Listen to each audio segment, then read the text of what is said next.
Greg was born with spina bifida, but didn't need a wheelchair permanently until he was 25 years old. As a kid, he enjoyed running 10 kilometres a day, swimming and playing football. Now, he inspires teenagers by being a mentor and youth speaker across New South Wales. Ladies and gentlemen, please welcome Mr. Positive, Greg Standen!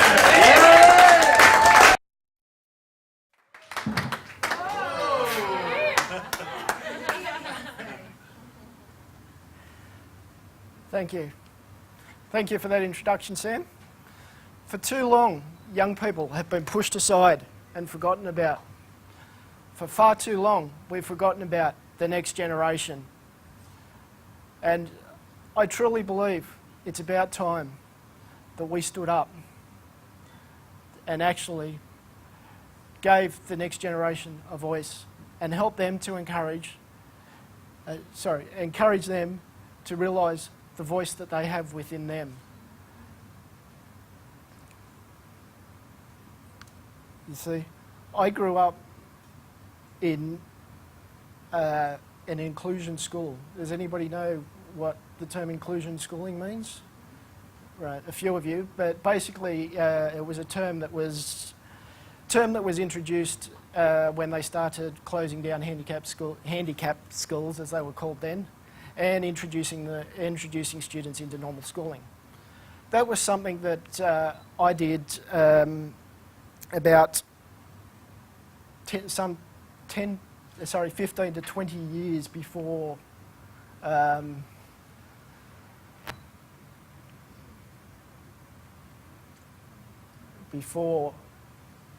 that was actually made. That was actually it was 15 to 20 years prior to that actually being legalised, where students could actually legally attend normal schooling. And that was because when it came time for me to start school, my mother decided to move to the Central Coast. And my mother went to a school and she basically turned around to the principal and said, "My son's got a right to an education. Where's the paperwork? He's coming to your school, whether you like it or not, and you're going to have to find a way to accommodate him."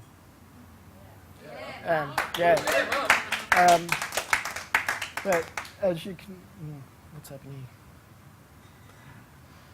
So that there is just a photo from when I was in preschool to my first day at school.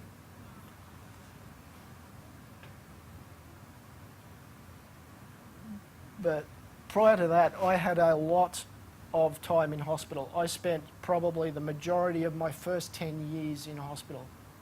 Going through primary school, an inclusion school, and having to keep up with the work that the normal kids were doing. I also then had to deal with the fact that I spent most of that time in a hospital bed from about that age to high school. Then, as I got on, I got very much involved in sport in my I guess later primary school, early teens, and even into my late teens, and got very involved in a lot of the things that we did at school, where you can see there I was part of the, some of you might remember the David Suzuki, I think it was the David Suzuki violin school. Yeah, I was actually a part of that school and was one of their top graduates from the violin school. I've also had various sporting awards, numerous, as you can see from here, numerous articles that were written on me regarding different sporting accolades. I've represented New South Wales on numerous occasions in various sporting accolades. But then came a time in my life where my mother had moved to Sydney from the Central Coast, and I didn't like this idea of moving to Sydney from the Central Coast. I'd been on the Central Coast for 12 years, Absolutely hated the idea of coming to Sydney. I had a girlfriend up there, and that became strained. That relationship became strained due to the distance.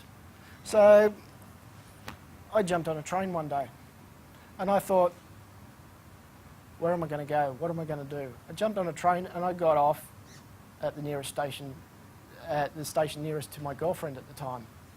And I thought, okay, I'll go and see if she's home. Then she was home, we chatted for a while, and then it was like, see you later. So I kept walking, didn't know where I was going to go, and I probably got a couple of 100 metres down the road, and suddenly I felt something behind me. She was following me down the street. She goes, where are you going? What are you going to do? I don't know. I've got no clue. And she goes, well, I'm coming with you. We got a few more steps down the road, and it was dark at this time, and I thought, what are those weird lights I can see? And then suddenly I heard this woo, woo, woo, woo, and a shining a light right in my face. And two big guys got out and said, are you Greg Standen? I said, yeah. They said, your mother's looking for you. So they ended up bundling me, chair and all, into the back of a paddy wagon. And then they drove me to a friend's place who happened to then have a call back to Sydney, coincidentally, that night. Just down the road, in fact, at the Westfield building. And so he says, come on, you're coming with me and I'm taking you home. Well, I copped a roasting the next morning. And yeah, fast forward a few years, and when I left school at the end of year 10, I was quite down on myself, quite disgusted that I was basically put in a position where I was forced to leave school at the end of year 10. Being in an inclusion school during the 80s, it was something that was unheard of, so I was there on a government grant, and they didn't bother, the education department and the school didn't bother to tell me, fine, you can come to our school, but once you reach the end of year 10, you're on your own. They told me this halfway through year 9. And then they said, we cannot see you doing year 11 and 12 on your own. So you better start thinking about what you're going to do when you leave school. I was then forced into an office procedures course. It was part of the Skillshare program, for those that remember the Skillshare program. It was run by a college at St Leonard's called NADAO, and it was basically taking people with disabilities of all sorts and teaching them office skills and office procedures. From that, I then got 6 weeks on the job training out at what was called Prince of Wales Children's Hospital at the time. It's now known as Sydney Children's Hospital. I got a job in a few different departments there for about 6 weeks. Out of that, I got a job with the 2IC of the hospital, the clinical superintendent. And it was one day while I was there working at the hospital, and I had quite a, what I would term at the time, a very embarrassing medical mishap. And I remember somehow I don't remember how I got myself to Circular Quay, but I ended up getting myself down to Circular Quay, and to this day I can still envisage myself sitting there outside McDonald's, and I basically reached into my bag that I had on me, similar to the backpack I have here, and I reached into my bag and I pulled this out of my bag. Now, at that time, this was a drug that you could only get from America, if you were anywhere outside of America, you had to subscribe to the medical board in Canberra to be able to get this.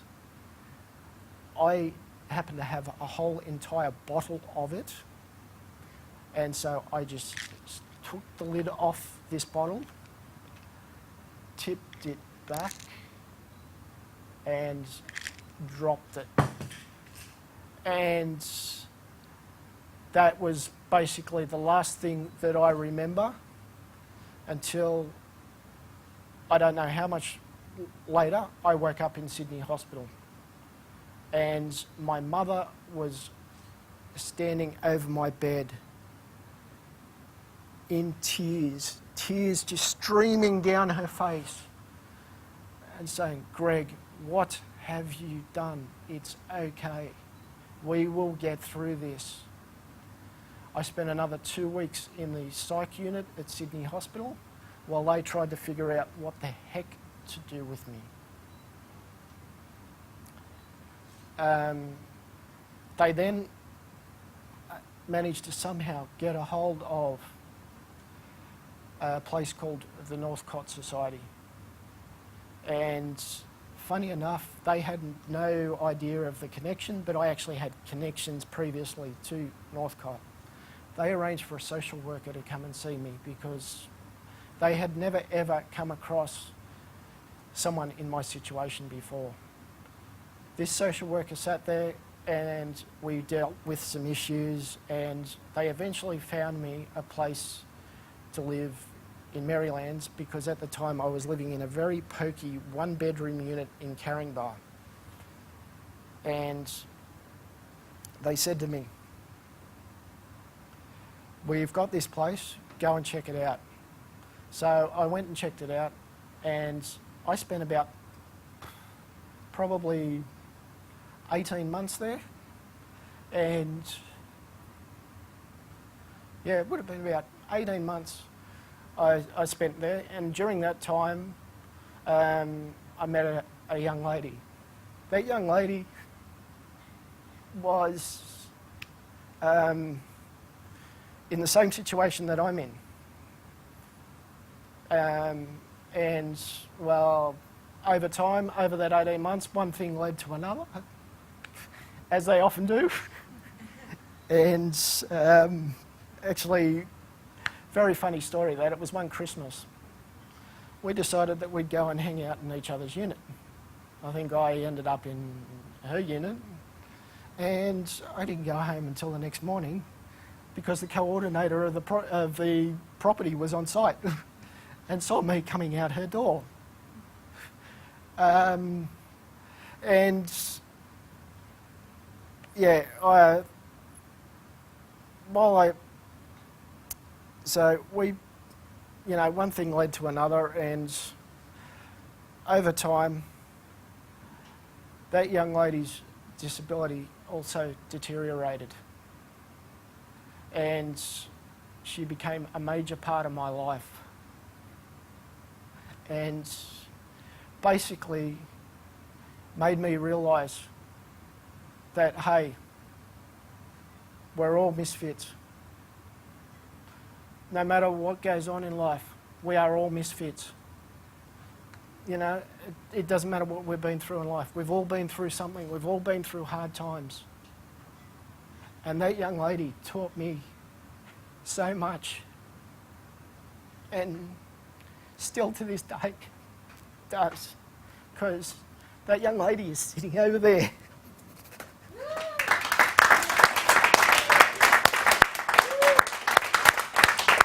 And that young lady has just been recently diagnosed with incurable stomach cancer,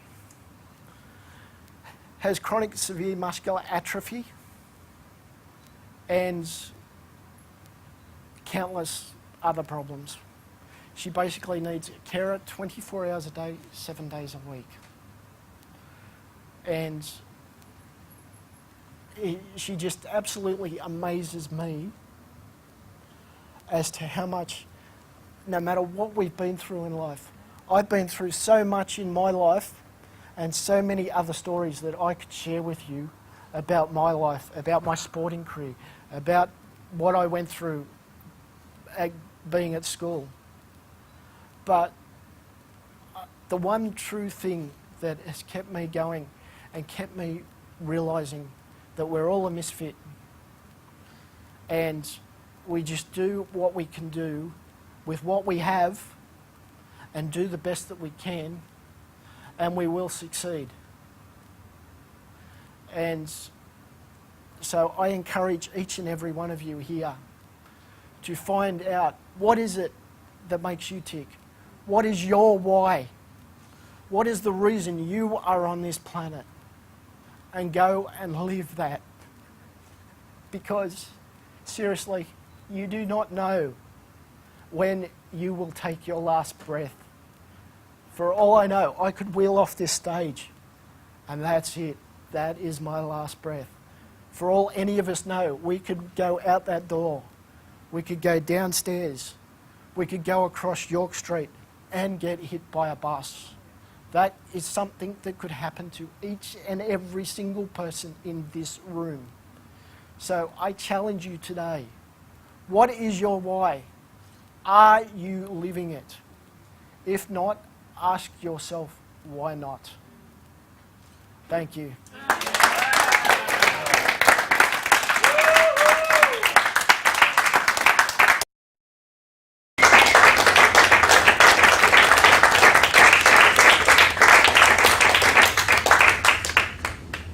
Just amazing, Greg.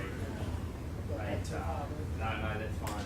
Mate, thank you so much for sharing. I just absolutely love your vulnerability, your heart, who you are, what you represent, and also the way that you speak so highly of your friend Kelly there.